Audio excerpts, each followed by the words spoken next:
नमस्कार। आप सबका मेरे इस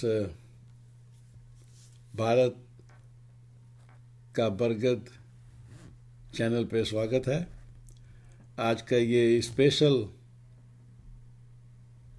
वीडियो जो है, इसका टॉपिक बहुत ही सीरियस टॉपिक है और इसका नाम जो है वो है sharp thorn in the flash of mother India. अगर हिंदी में बोलें इसको टॉपिक को, तो इसका मतलब ये हुआ कि भारत माता के शरीर में एक बहुत ही तेज चुभता हुआ कांटा, ये मतलब है इसका। So now I will start with my usual language which I am more comfortable.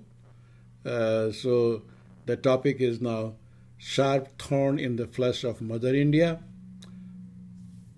What I am trying to say is this, that I will be discussing in this video caste system in Hindu culture, or in more modern term it is also called social stratification in Hindu culture. So why I call it as a sharp thorn in the flesh of Mother India, we will look when we keep on going with different videos. This is a very long topic, so I will divide this topic into 3 videos. Video number 1 will be the for history, and video number 2 will be the ancient Indian status, and number 3 will be the current status. So we will talk about this in 3 videos. So first thing, I will talk about the history of this problem. Then second is what was the status of ancient India at that time, and then what is the current status. So it will be 3 videos. So let us start with video number 1. So in video number 1, let me start saying this, that there was a demographer. There's a demographer. His name is Mr. Tim Dyson from Oxford University. In 2018, in England, he published an editorial in Oxford University about the estimated population of India in different times, and I have chosen only these three times to see what was the population during that time. Now, while I am talking about this subject, I will try to restrain myself away from mythology. I will be focusing mostly on archaeology, evidences. But I will mention mythology points time to time when you see there. So at this time, the population was, I will start from about Vedic period. So Vedic period is roughly about 4,000 years back. So as per the estimate, for demographic estimate, the population of Indian subcontinent was 5 million. At the time of Persian and Alexander invasion of Indian subcontinent, it was 3 million. At the time of not 3 million, 300 million, sorry, 300 million. And at the time, by the end of Christian era, when the Christian died, the Christ died, at that time, the estimate was 400 million. So 4,000 years back, 5 million. Persian and Alexander invasion time, like about 3030 BC or something, it was 300 million. And Christian time, it is 4 million at this time. Now, that was for Indian subcontinent. Now, before I continue further in this video, I wanted to give you my personal experience with that. Without going into too much technicalities, when I was growing up, what I was looking outside in my culture and in my society, that we were reading and watching films and TVs and cartoons and magazines and books from Gita Press for Chanda Mama or Mahabharat and Ramayana. And by the time early 70s and 80s, we had a TV series, Ramayana and Mahabharat. So our society grew up watching all those things. And I got a impression that whatever you see in Mahabharat, in Ramayana, or in society, in higher society, that's what the position was for the women in the culture, and that's what the position for the people. So that's what I got impression. So I thought that okay, when the Sita can choose her husband, Draupadi can choose her husband, and they have a very nice life in their palaces. So we got an impression. And believe me, this is not for me, for a lot of people. We got impression that in ancient time, in Vedic time, this was the status of the woman. Everybody knew that. But I will tell you few contradictions that I noticed much later in my life. So these are the contradictions from Mahabharata and Ramayana, and I will just mention few of them. The first thing is that the contradiction I noticed that kidnapping of Ambalika for Vichitra Sen in Mahabharata by Bhishma. Now Bhishma was supposed to go and get women for the king, and he went there in a kingdom, and he kidnapped 3-4 women. Out of that there was a Ambalika, the big name. So she wanted to marry Bhishma because she got in love with Bhishma, and as you know that Bhishma has a brahmacharya promise. He don't want to get married and this and that. So ultimately, but Bhishma did not care about the wishes of or status of Ambalika. Same thing, Yudhishthira gambling and lose his wife Draupadi in the gambling. Now, see, Draupadi was not only the wife of Yudhishthira, she was also the wife of all the other Pandavas. There was no inquiry, there was no permission, nothing was from Draupadi, and it was a great fuss. There was a 1 or 2 series in the Mahabharata that only depicted the frenzy status or frenzy period of Draupadi in the event. But anyway, my point is that there are contradictions in this religious scripture that includes, which I showed you, plus Rama and Sita going to Vanvas while Urmila stayed home. She did not go with Lakshman. And same thing, there are time when Supnakha got involved in a love with Lakshman, and she wanted to marry Lakshman, and then Lakshman was trying to push off to Rama, and Rama was trying to push off back to Lakshman. So this was a back and forth game was going on. Ultimately, she got frustrated, and finally, Lakshman cut the nose of this woman. For what reason? Just because that she fell in love with somebody? You cut the nose of a woman? So this is I don't want to question any of these. These are all mythology. Either you believe in mythology or you don't believe. You don't contradict mythology. This is my point. So even if you say whatever you want to say, I can say whatever I want, but in my heart, you cannot contradict mythology. For not only for your religion, but any other religion. You cannot do that. So that was for Supnaga. And also in the Ramayana, I was looking those series all the time, and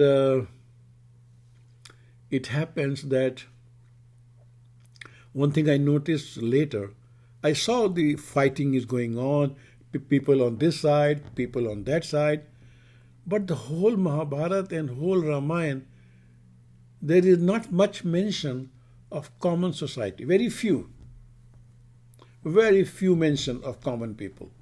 Not mention of any common society or anything, what was their culture, what was their way of life, what was their how they were trying to earn their living, and this and that. Nothing was there. And this really made me a little bit sad that why these great epics did not explain or mention common people. So that was one. Now after that, I will start from world perspective, all the religion in the world, and then society in the world. Then I will come basically to our Hindu culture, but I will also touch some other culture also. So let me start from Christian culture or Christianity culture.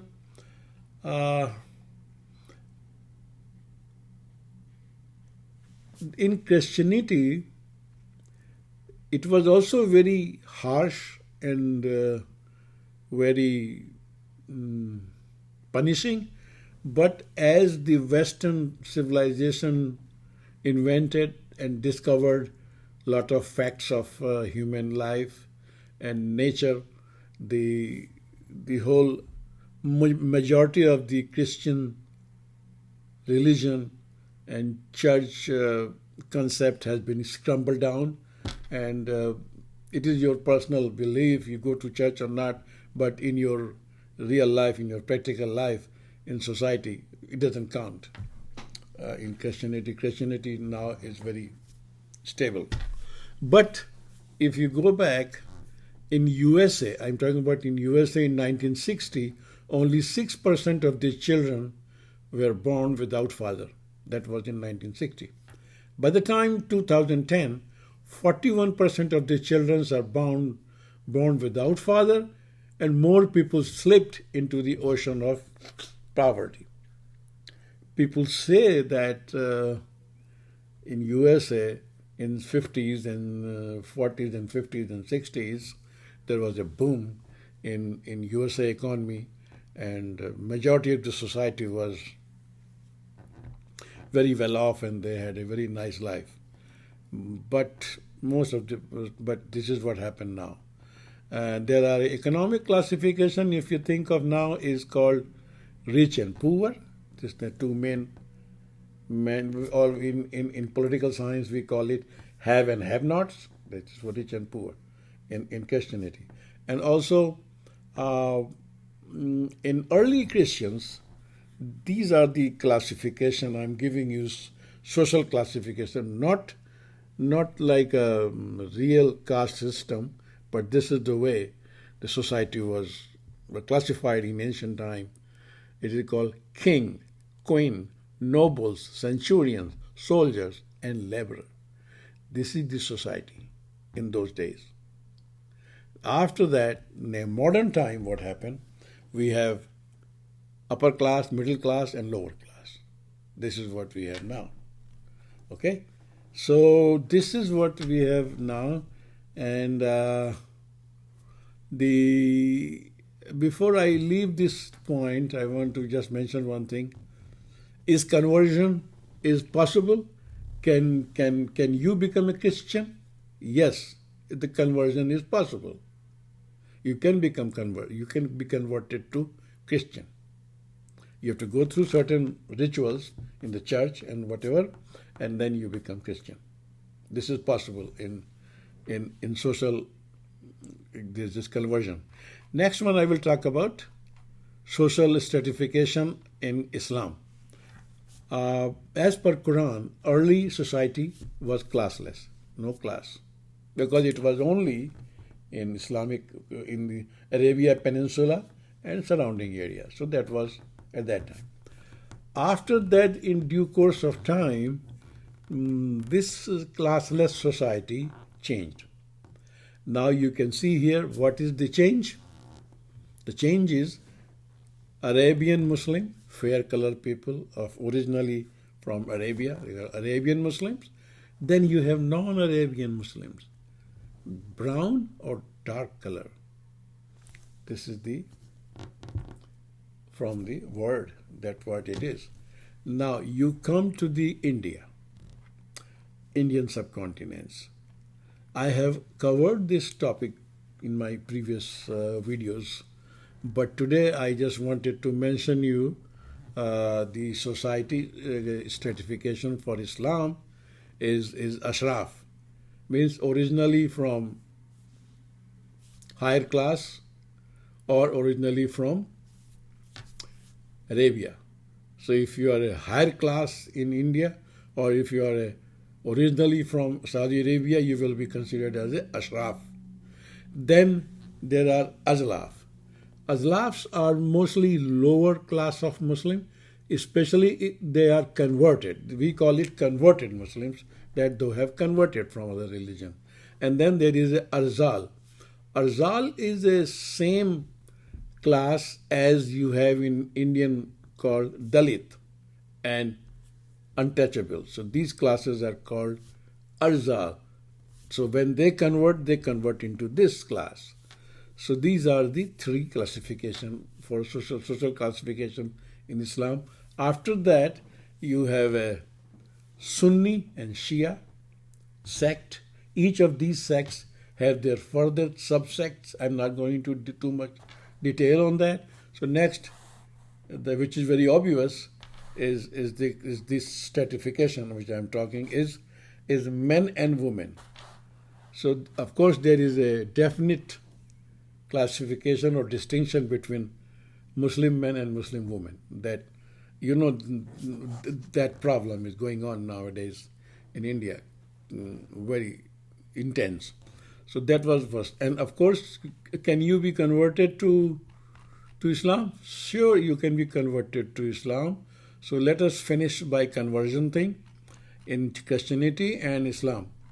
There are two types of conversion that you will be seeing in course of history. One is called forced conversion, and other one is called voluntary conversion. The forced conversion can be because of any factor which will force you to become particular religion, except. Other one is called voluntary, that you volunteer yourself to convert it into that. So we will talk about that, what history originally tells you, and what, as per my logic, what I feel should have done in the past about the conversion. I will talk about that later. But let us go next. Next we will talk about the Jewish social stratification. This Jewish social stratification, that it is a struggle for Israel because of a struggle for existence. So Jews have to go extra miles to stay as a Jewish civilization, because there's only one country in the world which is the Jewish country. So the social economic classes are same in any culture, like upper, middle, and lower. So that's what you see there in Israel. Also, you will see the beginning of this kind of classification, which I'm going to tell you. In 1948, when the Israel was formed, they invited all the Jews from all over the world to come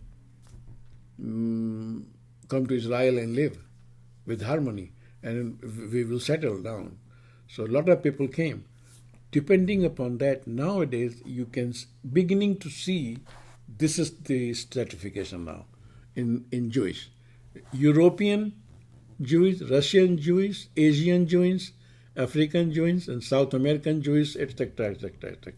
So there are much stratification, but as a whole, the social stratification is not a problem in Jewish. Now, the next final question is, can you become Jewish? Is conversion possible in Jewish? No.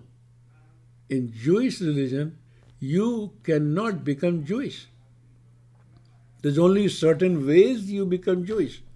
Either by birth, you are born in a Jewish family, or your mother or father married to a Jewish person.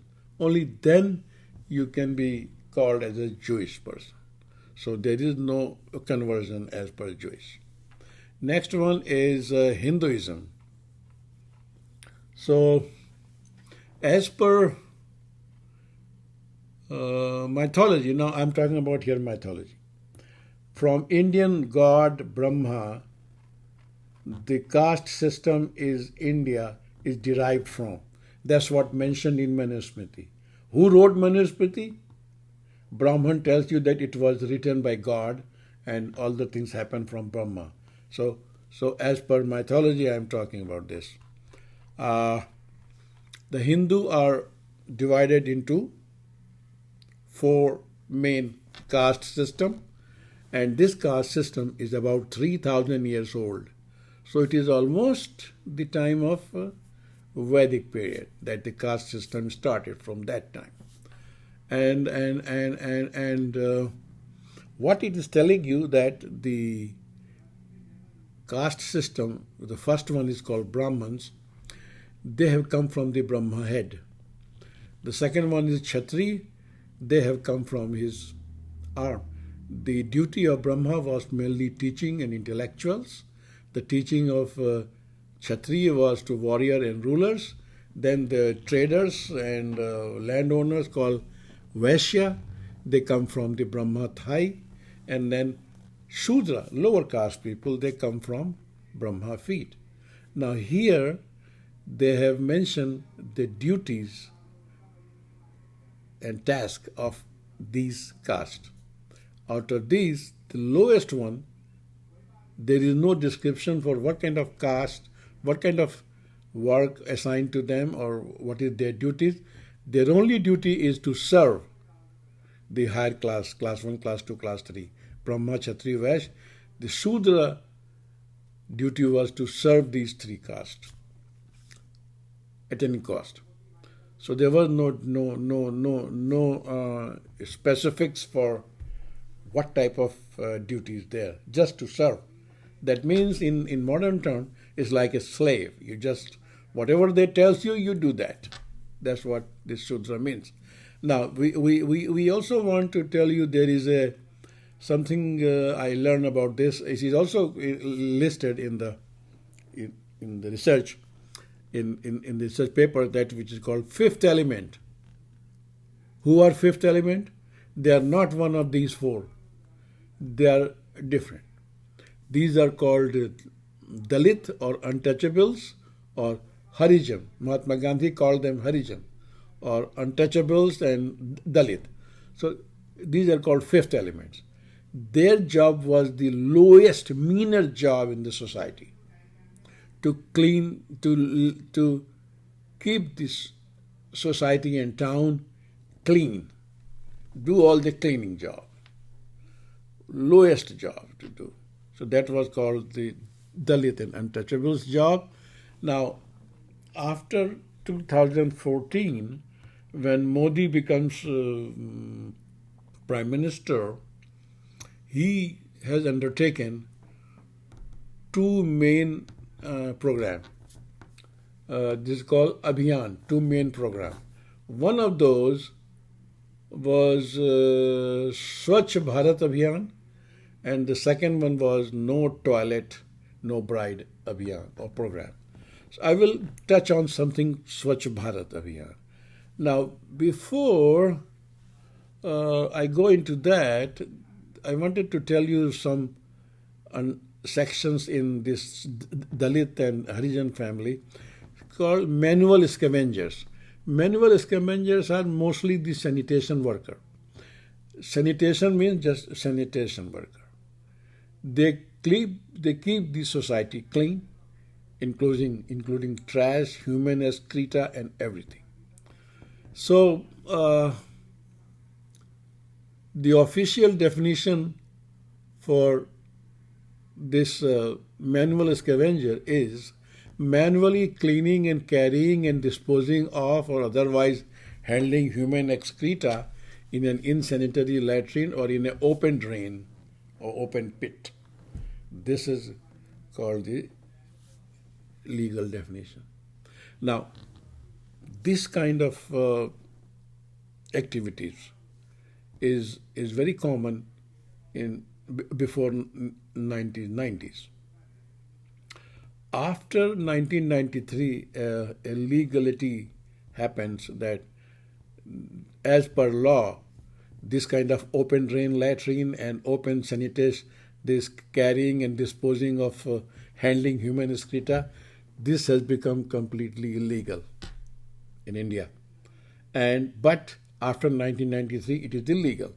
But still, in some remote area, in some places, it is still going on a small scale, but it is illegal, number one. Number two, that is called the Swachh Bharat Abhiyan. Under that, in 1993, 39% of the latrines were sanitary latrines, but by 2019 and for current, about 99% of the household latrines are now sanitary napkin. Those things are illegal. They are gone, open thing. So this is called Swachh Bharat Abhiyan, which is very, very effective and successful. The second one is also very effective and successful now because there is a rebirth of knowledge and concept, which is called No Toilet, No Bride. That means there is a program that women has been encouraged and educated that if the family does not have a sanitized toilet, a closed toilet, then they should refuse to wedding. This is called No Bride, No Toilet. This is also from this Modi government. So this is the stratification for society in the world and particularly in the Indian subcontinent. So this was the first video, and I will be making another video after